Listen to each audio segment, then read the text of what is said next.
Well, welcome everyone. Thanks for joining us on this program. We are continuing our post STEM Connect conference wrap up, and we have all our trainers coming on to help those that couldn't make it or those that had such a great time and want to relive. We are doing a webinar here with my good friend Sarita Vasa. Some of you may not know, Sarita and I actually go back 4 years now since 2021. We started out as coaches together, working for a consulting firm doing executive coaching. And since then, I've really enjoyed all the sessions that we've done together. And with it, I was like, how do I get more time with Sarita? And Sarita, like, I pulled you into another client of ours, and we traveled the country to deliver to executives. And then I think that's a lot of the work that we've done. And then I couldn't help but to say, hey, Sarita, we've got STEM Connect coming up. Love to have you join and share your wisdom there. So thanks so much for being here. Of course. So good to be here. So what's it been like? Like, what was STEM Connect as an experience like for you?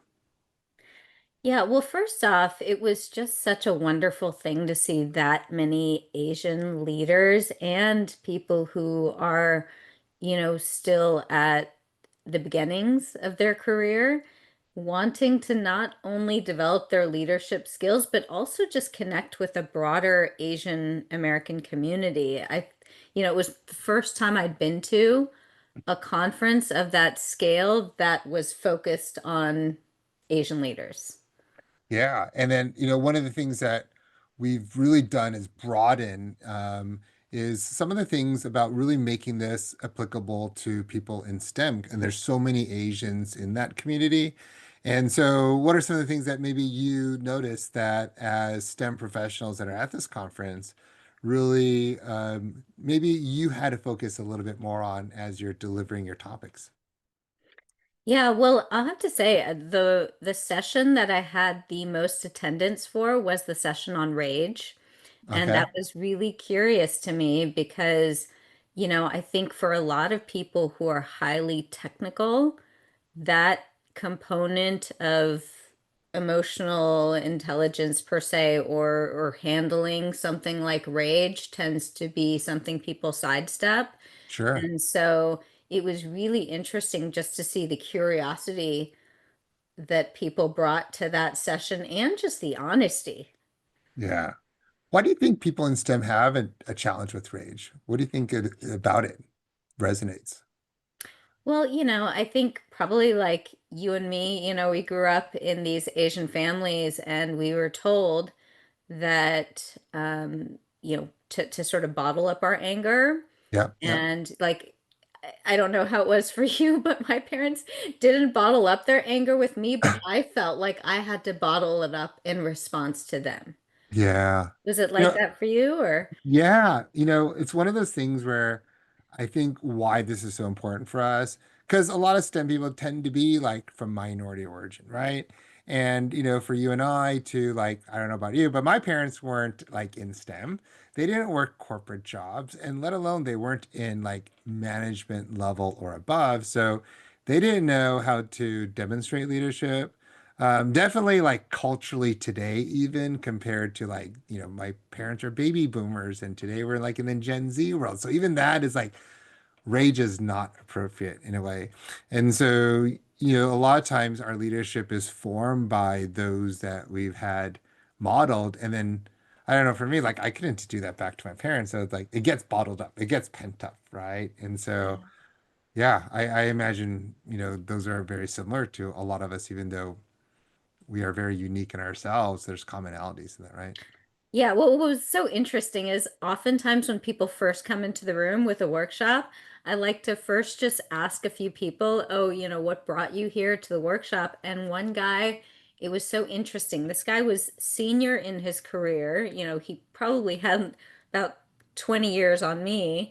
Hmm. And I said, so, what brings you? And he said, I have always been told that I am such a calm leader, Mm. but I'm so rageful Mm. inside. Hmm. And I thought, like, "Oh, the perfect person has just walked into this room because so much of what I wanted to do with folks is to say, like, so much of the time we shut down rage, but there are such valuable insights in it. Mhm. Mhm. And once we get clear on what the rage is about, then I showed people this model of like, how can you start to communicate it in a way that's actually going to drive your leadership, your goals forward.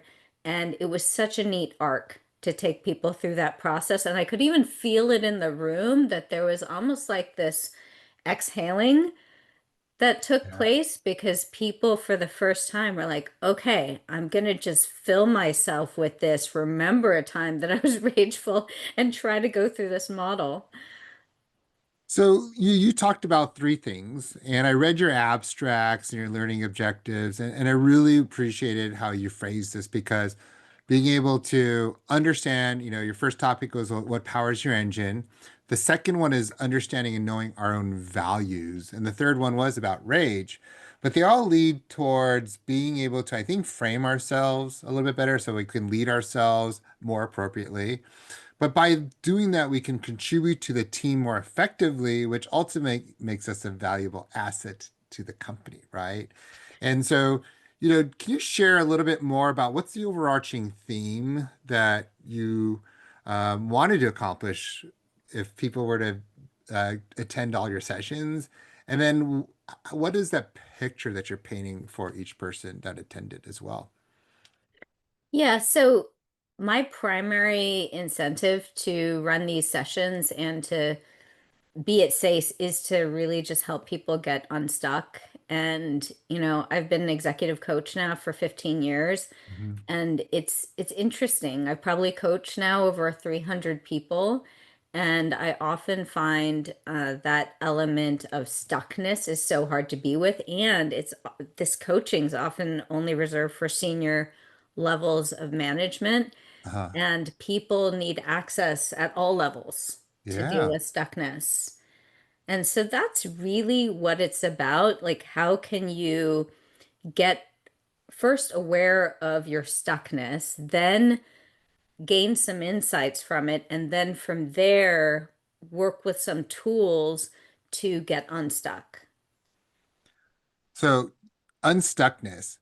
And what's common, when I got into like executive coaching and I wanted it to be like, one of my friends said, Jim, you're democratizing coaching because before it was only reserved for those that have made it Right. as well as had the financial access to it. But here, Sarita, you've been really like the Robin Hood of coaching in a way where you're providing it for everyone because I do feel like the whole reason why we're not able to get past where we're stuck is because we don't have these same resources. And it's almost like, the chicken or the eggs. Like I can't become a little bit better in my career unless I had the coaching, but I don't get the coaching unless I become better.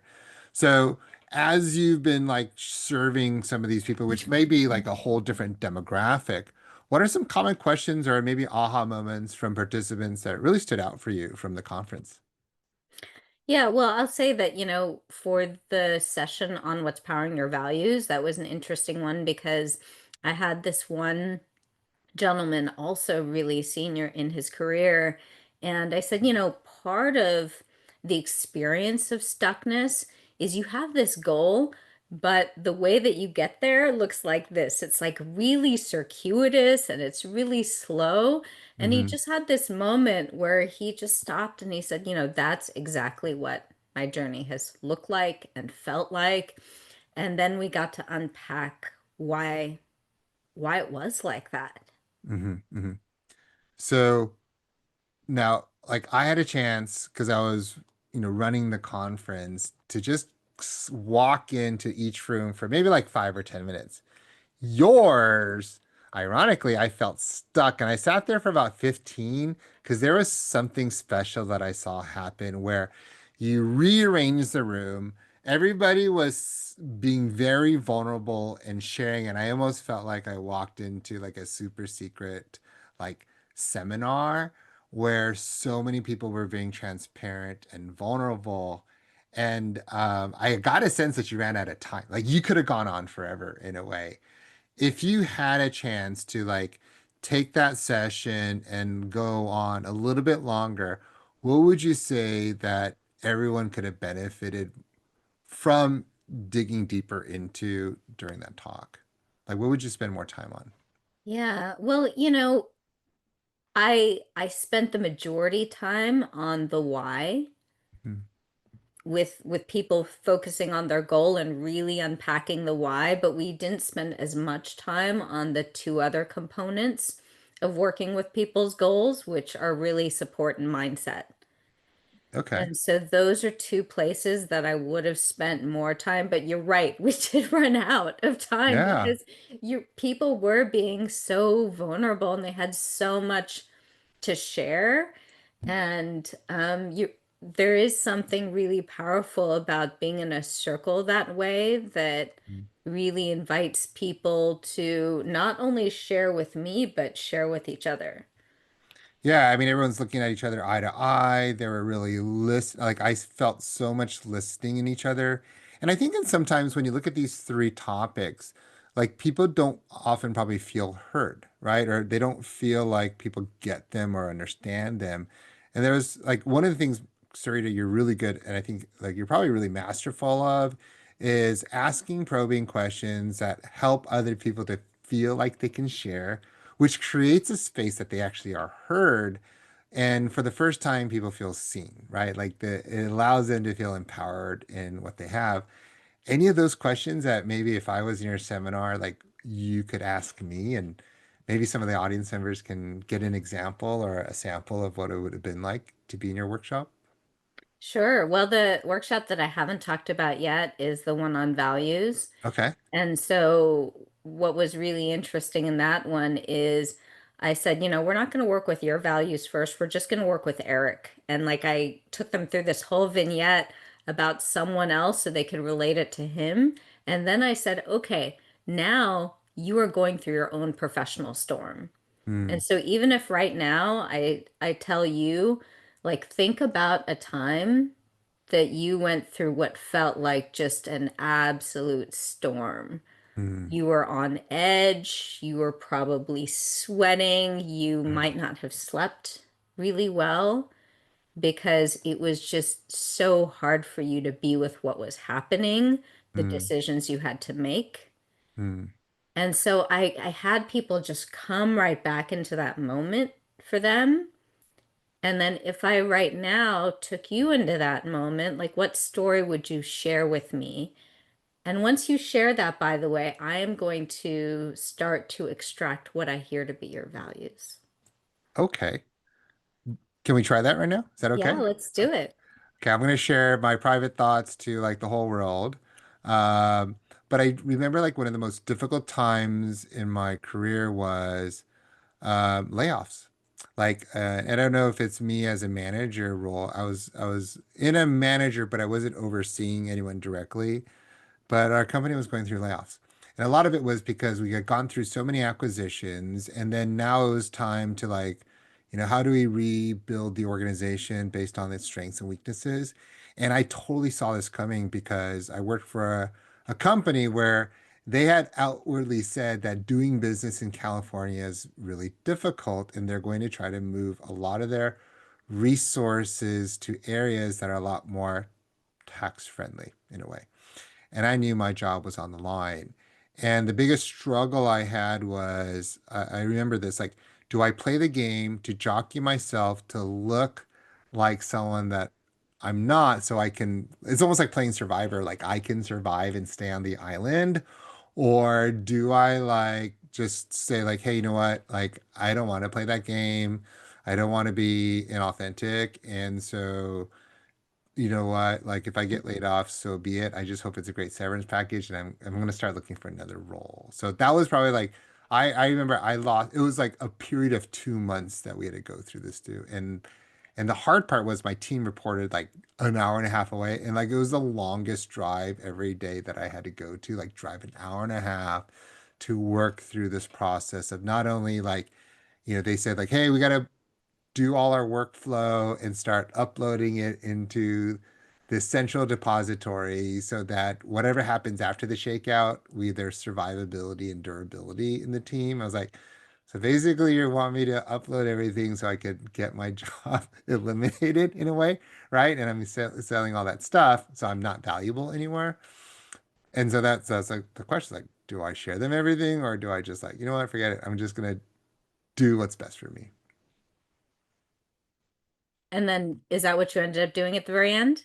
No, in the end, I was like, I was just totally compliant. I think there's a part of me like, I grew up with like you do everything your boss tells you to do, and you like have to respect your leadership and do what they say. And there's a part of my faith component that I had to like just trust that, hey, you know what? I believe in God and God's got everything under control. So, you know what? Like I'm just gonna do this and really let what I want to happen or what's going to happen and learn how to deal with it versus continue to fake it afterwards because it really isn't the reality of what the situation was in a way. Does that make sense? Mm-hmm. Yeah. Yeah, well, I'll just mirror back what I heard in terms of your values, and it feels relatively in line with what I already know about you. And so the first one is integrity. Mm, And that one was even just being in a place where you're starting to question, do I play the game or do I do this authentically? Even going through that kind of filter is the filter of integrity, mm, the self-questioning. Because if you mhm. just made a snap decision, you're not going through that filter. So it sounds like that's pretty strong for you. Does that feel true? Yeah, absolutely. It's just one of those things where I have to look at myself in the mirror and do I just want the person that sees me and likes what they see be someone I could care less about? Or if I see myself in the mirror or my family sees me in the mirror, is it the person that I'm reflecting everywhere I am in a way? So yeah, thank you. Yeah, yeah. So that's the first one that I heard. And the other one that I heard is the responsibility one.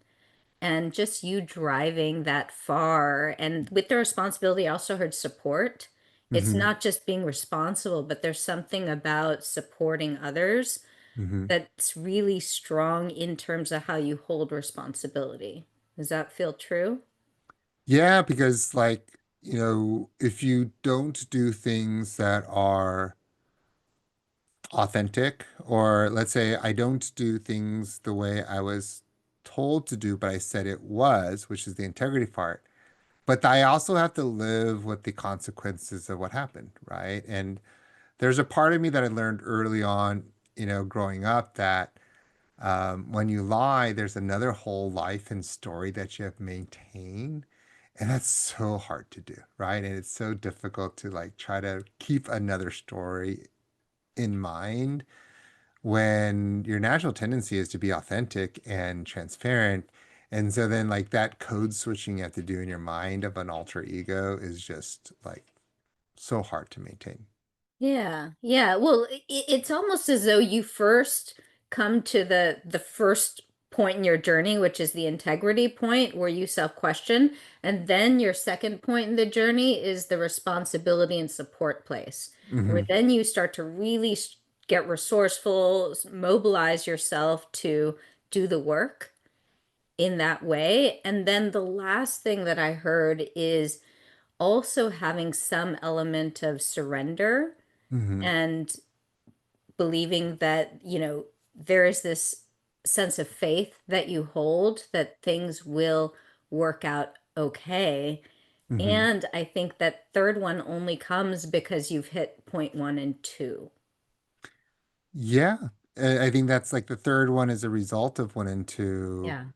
And it gives me not just a faith element, but I've seen it in the past over and over again. And by the way, what happened afterward was like the best thing that happened in my life, right? Like I did get laid off and I found something that was more aligned to what I needed and what I wanted. And actually is where my career trajectory started like to take off because I was holding on to what I thought this company's career would take care of me for life, as well as I felt like, this was what defined me in a way. And I felt like I had to be this person that I wasn't.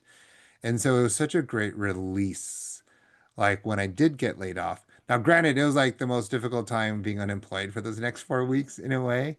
But at the same time, like it was the turmoil of like re-seeing myself more authentically and being true and really having some great friends that like ask great questions like you are, Sarita. Like who are you? Who do you want to be? Like, are you Yeah. sure this is your resume? Is this who you are told to be?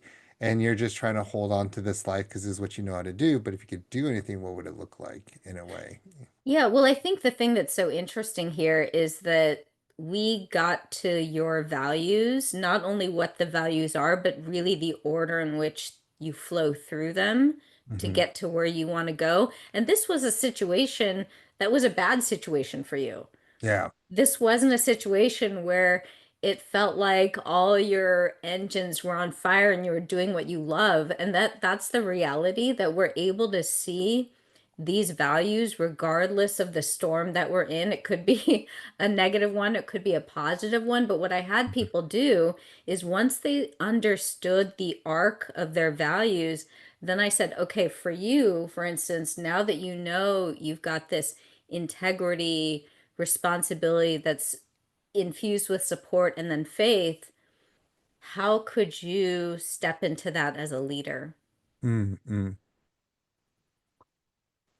That's good because that is where when I think when what you're driving is like having more ownership in my own life because it is my own life and I'm living it through my own values that I can be a leader that can step in and not feel like I'm faking it to make it or like other people are following someone that isn't true, right? So, so like I would say like the leadership competencies, like what are the objective leadership skills that you've been able to do even just in this one session is like I feel like I can lead myself, right? Number one, you brought more self-awareness on what are my values and what's important to me to work with and work through and align the work that I do so it matches up in that way.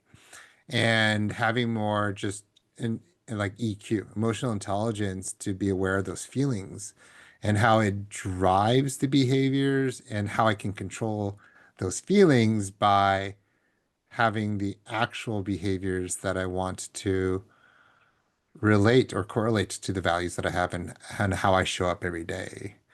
Um, Yeah. And the really neat thing is like let's say you're working for a really big org mhm, and let's say that someone taps you on the shoulder and says, "Jim, this one part of the org is riddled with uh lots of indecision. There's a lot of, people unaligned, and there's a lot of people who lack trust right now mhm. in this org. You at first might think like, I don't want to deal with something like that, but then Yeah. if you look back to notice what your values are and the arc that your values flow into, you can see that actually, this would be a perfect leadership opportunity for me because I can come in there and really start with that element of integrity and build that trust amongst people who haven't had it, but who Hmm. desperately need it. Hmm. And then from there, I know that I show up as someone who's just so supportive and Hmm. responsible to them that it just deepens their trust. And then there's that element of faith that Yeah. kicks in, right? So there's this neat way to think about like the opportunities that then come your way as well. So that element of faith, which I think is not like an unfounded, like mysterious faith that you just hope something works and your fingers are crossed. I think what you're really driving it is that that element of faith is knowing there's a framework. Like Sarita, you're training us on a framework that we might not be aware that exists out there. But to say, hey, if we practice our leadership principles on this framework where we're able to lead ourselves because it comes with integrity based upon our values that you drew out for me, then it creates in me a better employee that other people will recognize and will value and attribute into my goals that I want to achieve. Like, so my career goals are more obtainable because I'm better fitting in. And maybe even like there's some tough conversations I need to have that I might be avoiding based upon expectations that my team may have of me, where they're expecting one thing or it sounds like they want one thing, but I believe in something else. And like just having that conversation to have greater ownership of the work that we're doing to say, hey, I can see what you're saying, I see what you're doing, but I would like to take it in this direction, and I would like to, believe that this is the better way to do the work. It's more integrous or aligns with our company values, maybe also. And Hmm. it helps me to have greater ownership so that I can show up to work more authentically and I could do a better job. Is that like maybe an application? Yeah, no, that's absolutely an application. And so it's both that being able to show up to what's present for you, but also to be able to spot opportunities that might be perfectly suited for you because of this set of values that you have. And Hmm. so I think, all of these things, all the three workshops really help with the stuckness overall. And I think with so many, Asian leaders, and I found this even for myself at points, is that sometimes I've been confused as to what my values are because I've conflated those with what my parents value Yeah. or like what the company I work for values, Yeah. and not really tapping into like who am I and what do I care about, because that question was maybe never asked. Yeah, maybe that's like the part of the cultural bias of like, immigration assimilation, right? Like for me, I've always grown up where my parents didn't want to rock the boat, or like I had to try to fit in because I was the minority. And that could not necessarily just be because of your ethnicity, your background, or your culture, but it's like your thoughts. Like if your thoughts are different, then it's really hard to want to stand out. And, whereas like learning how to be the squeaky wheel to get the oil to help things move. Sometimes the values are like, well, they call this in Australia like the poppy syndrome, where the tall poppy gets cut, right? Or, in Chinese, there's a saying, there's like the loud duck is the shot duck, right? You don't want to stand out. But I think that's cultural, maybe misapplication in a way where, like, I think a lot of companies where maybe their values and what's important to the company culture is something that we can embrace, even though it may feel a little bit foreign to us, but it helps us to stay authentic to what we are in a way too. Yeah, well, I think sometimes even company culture and company values can be very confusing. And Hmm. so in the workshop, when I was working with Eric and I showcased his vignette, I said, here's the issue he's up against, and here are the company values. Does anyone have a sense of which way he should go? And then I showed how he could observe the values by going either way. Uh-huh. And that's the confusing part about it because company values are very vague and broad. Sure. Or like one manager may practice it one way, and then you have another leader express it in a different way, you know? No, it's exactly that. And so it's it was, does Eric follow integrity, which is one of the company values, or Mhm. does he follow responsibility to the customer, which is also one of the values? It's like he could have done either and still been aligned, so then what's going to break the tie? Yeah. He's going to have to look inside and figure out what he believes in. And that's the situation that a lot of us are in as leaders. Well, there's a great question in the chat box that Clarence asked, which is, how does one align both sides? Well, funny, I'm listening to all of this and I think about, gosh, integrity and responsibility to a client and transparency and all of those kind of company Western values. Well, I should say Western, but we kind of nibbled on the, well, gosh, we have our own values, whether we're, cultural, kind of brought up, right? And you kind of I used to struggle with, well, God, we want to be accountable and transparent and honest and full of integrity. I mean, why wouldn't we? Right? But sometimes the vagueness, like you were saying, Sarita, of company values can be fairly general and broad, and maybe even conflicting based on different man, I had like five bosses back in the day, right? And it's like, well, which one do who do I receive guidance from, right? And so I think we struggle with all of that chatter, right? And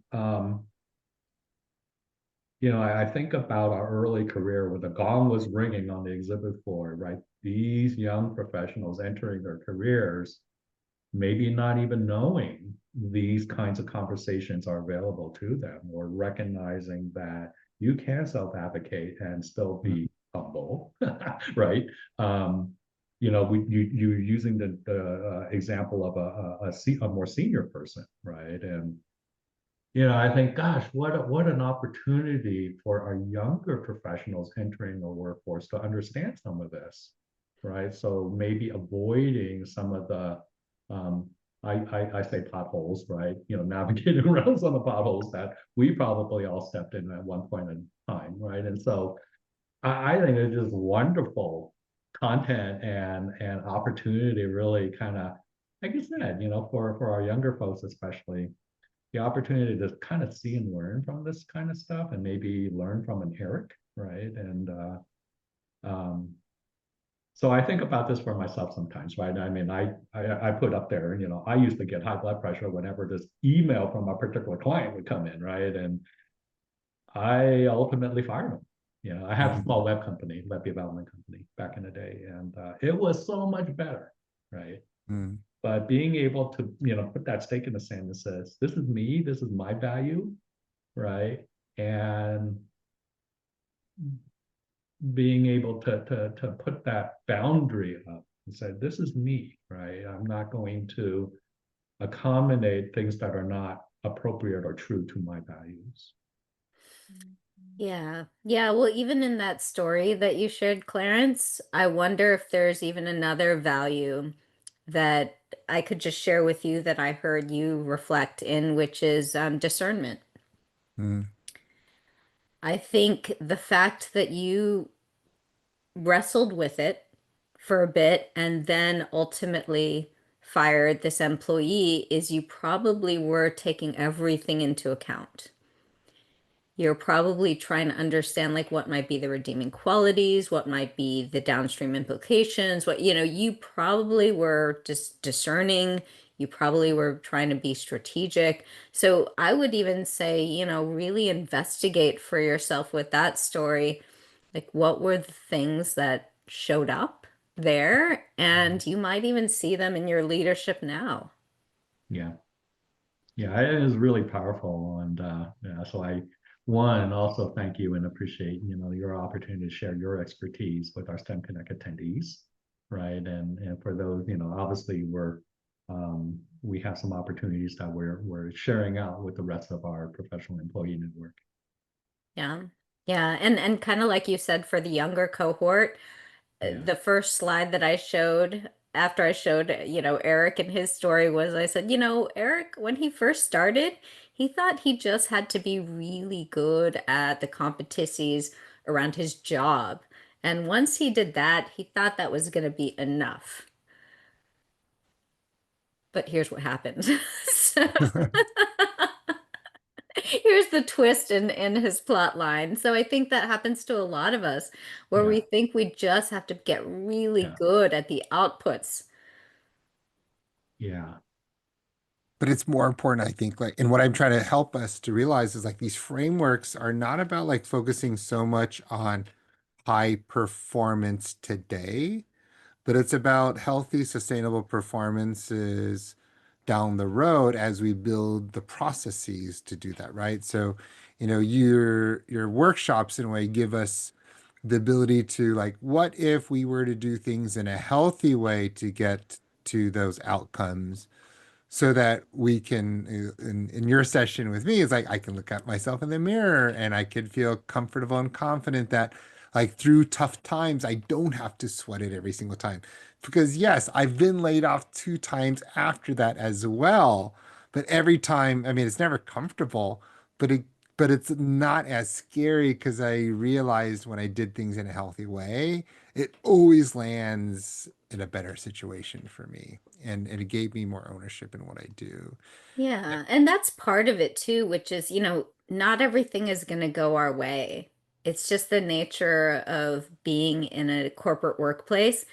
And the life raft in that situation is okay, I know what my values are. I feel like I'm driven by this compass, Hmm. and that feels really good in this storm.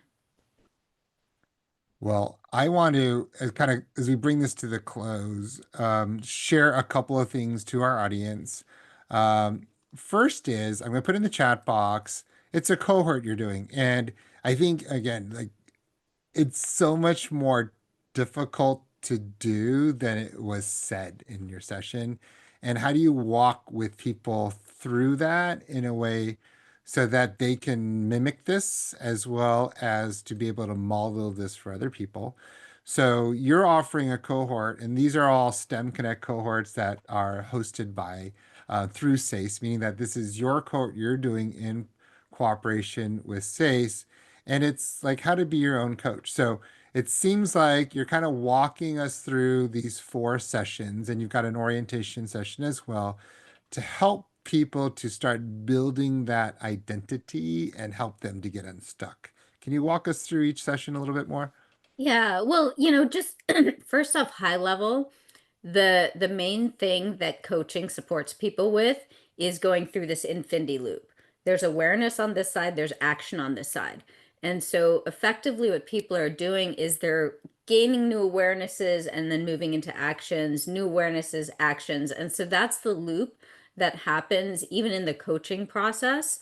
And so effectively the thing that I'm doing with them is that, but I'm taking them in a sequence. So I'm going to have everyone show up to session one, starting with a goal. What's a goal that you want for your professional career? Hmm. And I'm pretty sure that at least half of those people will come up with something like, I want to get promoted to X, Hmm. which isn't necessarily a bad thing. It's just that have they done the due diligence to really understand like their why Hmm. around that? So really want to build some awarenesses around motivations. Are those intrinsic? Are those extrinsic? And if it feels like there's a stuckness that they've experienced, then that already is information. Hmm. So we'll start with that. Then in session two, once people get really clear on a goal that is actually aligned with who they are, then from there we'll go into leadership tools around, you know, mindset, value alignment, support systems. Those are really the toolkit now that you've got this goal to work the goal. And then from there, I'm really just going to get into this emotions piece because it was similar to the rage session that so many leaders will sometimes shut themselves down at points, especially during a storm. Like, let me not say anything, let me not name anything, let me not be the loud duck. Hmm. And I want them to get really clear on like what's what knowledge is getting formed inside, like what insight are they covering up by dismissing their anger, because that could again be something that they could use if they know how to translate that into really great communication. So that's the place that I'll take people third. And then the last session, I really want people to just understand, how does peer coaching work? How can people support each other when they get stuck? So that session, I'm just going to say, okay, how is everyone doing with their goal? And here's a framework that is a coaching framework that all of you can now help each other. I love this because, again, by the way, people don't know behind the scenes, like I select my coaches not because they're great speakers, which you can see Sarita's amazing, impactful, and inspirational, but it's also because I need them to have demonstrated transformation ability so that we're not just telling people what to do, but we're actually willing to walk with you to be able to master and perform. And it's almost like I'm holding Sarita's feet to the fire to say, hey, you could promise we can do this, but give us a pathway to be able to perform it. And that's what this is, right? And so this is an intentional, it's a course over 8 weeks. It's 4 sessions, but we're having each, because change is tough, right? It takes people time to adjust and incorporate new practices and, identify the old unhealthy ones, take them out and put a new one in its place and start putting that into their day-to-day practice. And that takes time. And so I really appreciate, Sarita, like you're going to walk with people and you're not like just telling them what to do, but you're going to walk with them and being able to perform these. And that's so key and important. So, I dropped the link in the chat box. I want to encourage people like, hey, if this is something that you would like transformation in, something that you have the opportunity to be able to participate, then let's find a way to do that. For those of you that would like to participate, but like you don't know how to cost justify this for yourself, or you want your company to sponsor you, but don't know how to write that up for you, I will totally help you to do that. So please reach out to me. More than happy to work with you in finding that solution. And I'll put my contact information in the chat box as well. But our goal is we want you to not be able to know these things because there's a lot of content out there. There's a lot of books out there. There's a lot of YouTube videos. But what makes this difference is Sarita's commitment to walk with you through that program. And we hope that each one of you will take advantage of this. I've worked with Sarita for over 4 years and I've seen the impact that she's had. And so thank you, Sarita, for being here. Any last words of encouragement that you want to share before we sign off? Yeah, I would just say that, my cohort is certainly going to be one where people will get vulnerable and people will get really honest and they will draw upon the support of their peers. And so it's certainly something that will take us a level deeper. But if we don't hit that, we're probably not doing the work. And so I would say that, yeah, come if you really are curious to explore something that might be slightly uncomfortable for you.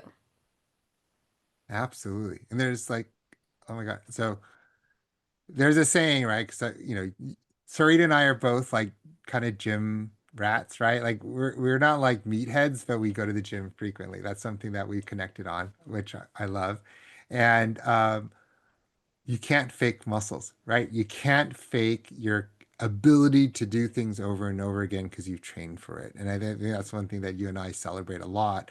And I think leadership's the same thing, right? Like you could listen to it, you could watch all the books that you want on working out, but unless you've worked out, you can't perform that exercise and you can't perform skills like, you and I do functional ones where like we learn to do something because if you trip and fall, we can get back up again. They're like life-saving skills. And I think that's the same thing here. Like in leadership, if we trip and fall, we have those challenges where like we feel like we have rage or we're dealing with identity issues or we really feel stuck, like you working out with them here is going to teach them how to exercise those leadership muscles for them to have success in their career. Exactly. And, who knows, maybe we'll also get you all out to the gym as well. Yeah, absolutely. Absolutely.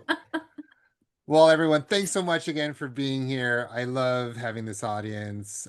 We hope that you'll tune in. Again, feel free to ask questions here, but we also want to encourage you, consider making 2026 some of the New Year resolutions that you have off to a great start by joining Sarita and our cohort. So with that, Sarita, thank you so much for being here. Thank you, everybody, for being a part of this webinar, and we hope to see you in our cohort next year. Thank you. Thank